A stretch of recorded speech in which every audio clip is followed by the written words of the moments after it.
بسم اللہ الرحمن الرحیم۔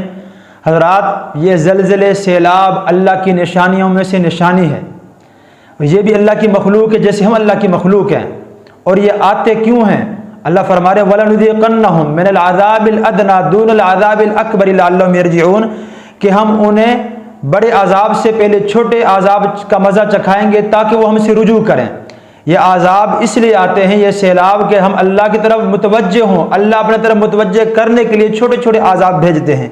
تو میرے دوستو، ہم نے اللہ کی طرف رجوع کرنا ہے۔ عمر فاروق رضی اللہ تعالی عنہ کے دور میں قحط پڑا، اور ایسا قحط پڑا، تاریخ میں لکھا ہوا کہ مدینہ میں ایسا قحط اس سے پہلے کبھی نہیں پڑا، حتیٰ کہ جانور بھی بھوکے مرنا شروع ہو گئے۔ انسان تو انسان، اور بکری کو ذبح کرتے تو اس کے اندر خون کا قطرہ نہ نکلتا، پرندے بھی، درندے بھی، وحشی جانور تک بھوکے مرنا شروع ہو گئے۔ عمر فاروق رضی اللہ تعالی عنہ نے لوگوں کو جمع کیا، اور جمع کر کے کیا فرمایا؟ ایھا الناس اتقوا اللہ فی انفسکم، لوگو اللہ سے ڈرو اپنے آپ کے بارے میں، یعنی خود احتسابی کریں۔ ہر شخص اپنے آپ کا محاسبہ کریں۔ ہم میں سے ہر شخص کہتا ہے یہ گناہوں کی وجہ سے اللہ کے عذاب آ رہے ہیں۔ کون گناہ گار ہے؟ ہر ایک دوسرے کو گناہ گار سمجھ رہا ہے۔ کیا میں گناہ گار نہیں ہوں؟ کیا آپ گناہ گار نہیں ہیں؟ کیا ہمارا معاشرہ گناہ گار نہیں ہے؟ ہم سب کے سب گناہ گار ہیں، ہم سب کے سب قصوروار ہیں۔ مولانا الیاس کاندھلوی صاحب رحمہ اللہ تعالی فرماتے تھے کہ یہ دنیا کے اندر جو آج جہالت ہے، یہ بے دینی ہے، یہ الیاس کی وجہ سے ہے۔ کتنے بڑے اللہ والے، کتنے بڑے نیک آدمی، اور اپنے آپ کو قصوروار ٹھہرا رہے ہیں۔ ہمیں بھی چاہیے کہ ہم اپنے آپ کو قصوروار ٹھہرائیں، اللہ کی طرف رجوع کریں۔ یہ اس لیے آتا تھا کہ اللہ سے رجوع کریں، اور قرآن میں اللہ فرما رہے یہ آتے کیوں ہیں، یہ آتے کس وجہ سے ہیں، ان کی وجہ کیا ہے؟ فرمایا ظہر الفساد فی البر والبحر بما کسبت ایدی الناس، یہ خشکی اور تری میں جو فساد برپا ہوتا ہے یہ لوگوں کی، ان کے ہاتھوں کی کمائی ہے، یعنی ان کی بدعمالیوں کی وجہ سے ہے۔ اور ایک اور جگہ اللہ فرما رہے ہیں ما اصابکم من مصیبت فبما کسبت ایدیکم ویعفو عن کثیر، جو کچھ تم پر مصیبتیں آتی ہیں وہ تمہارے خود اپنے ہاتھوں کی کمائی ہے۔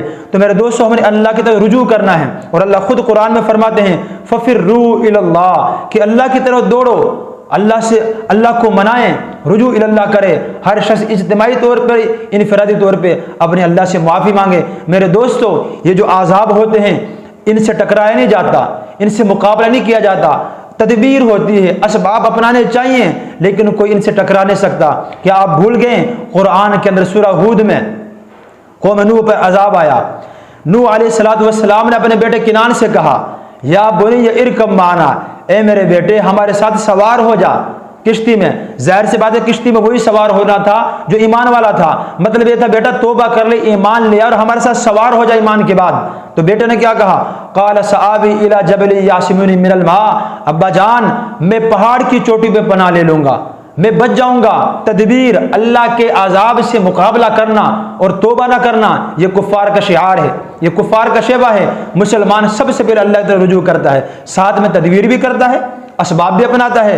تو فرمایا قال لا عاصم اليوم الا من رحم، میرے بیٹے آج اللہ کے عذاب سے کوئی نہیں بچا سکتا مگر جس پہ اللہ رحم کرے۔ تو اس لیے ہم نے صرف یہ نہیں تدبیر اپنانی ہے، رجوع الی اللہ کرنا ہے، توبہ استغفار کرنا ہے، پوری قوم نے کرنا ہے۔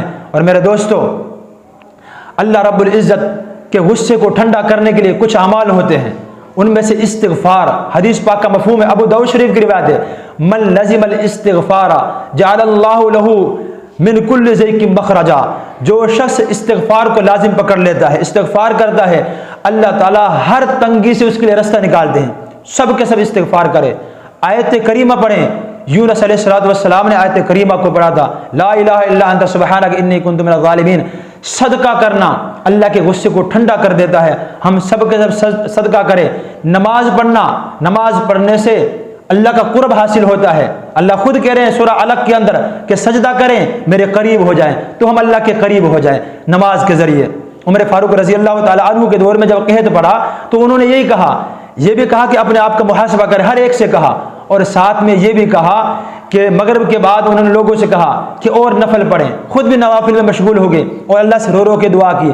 آپ بتائیں جب سے ہم پر یہ حالات آئے ہیں، ویڈیو ہر ایک کے سامنے ہیں، ہر ایک نے ویڈیو بنائی بھی ہے، لوگ تماشا بھی دیکھ رہے ہیں، کتنے بے نمازیوں نے نماز کو شروع کیا، کتنے ظالموں نے ظلم کو چھوڑ دیا، کتنے نمازیوں نے مزید اللہ کے سامنے اور آہوزاری کی، نوافل کی کثرت کی، کتنے لوگوں نے قرآن کو پڑھا۔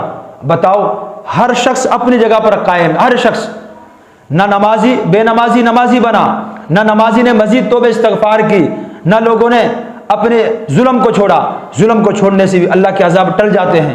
اور یہ پھر یہ عام طبقہ نہیں کہ میں توبہ کروں آپ توبہ کریں، بالکل کرنے چاہیے، ہم گناہ گار ہیں۔ یہ تو غریب لوگ ہیں نا، یہ بڑا طبقہ بھی توبہ کرے، جو ظالم جابر لوگ ہیں، حکمران بھی توبہ کرے۔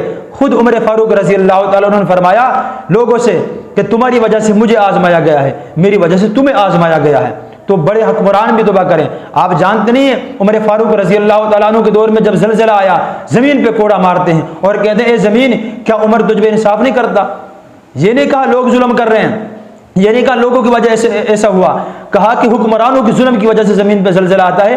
اپنے آپ سے کہا، زمین سے کہا اے زمین کیا عمر تجھ پہ انصاف نہیں کرتا؟ انصاف کرنے سے اللہ کے عذاب رک جایا کرتے ہیں۔ تو میرے دوستو، صدقہ خیرات کرنا ہے، استغفار کرنی ہے، نماز کی کثرت کرنی ہے، اللہ تک رجوع کرنا ہے، اور ہم نے رو رو کے اللہ تعالیٰ سے دعائیں کرنی ہیں کہ اللہ اس مصیبت سے امت کو نکال دیں۔ اور ساتھ میں یہ بھی کرنا ہے کہ جو قریب والی بستیاں ہیں، گاؤں ہیں، جو رشتہ دار ہیں آپ لوگوں کے، ان کو حوصلہ افزائی دیں، ان کی حوصلہ افزائی کریں، ان سے پریشان نہ ہوں۔ ہم حاضر ہیں، آپ ہمارے پاس تشریف لے آئیں، ساتھ کے نوجوان، ساتھ والے گاؤں والے، ان سے کہیں، ان کے مال مویشی ہیں، ان کے بچے ہیں، ان کی خواتین ہیں، ان کی مدد بھی کریں اور ان کو اپنے ٹھکانہ بھی دیں اور ان کے لیے دعا بھی کریں۔ اللہ سے دعا ہے اللہ مجھے آپ کو عمل کرنے کی توفیق نصیب فرمائے۔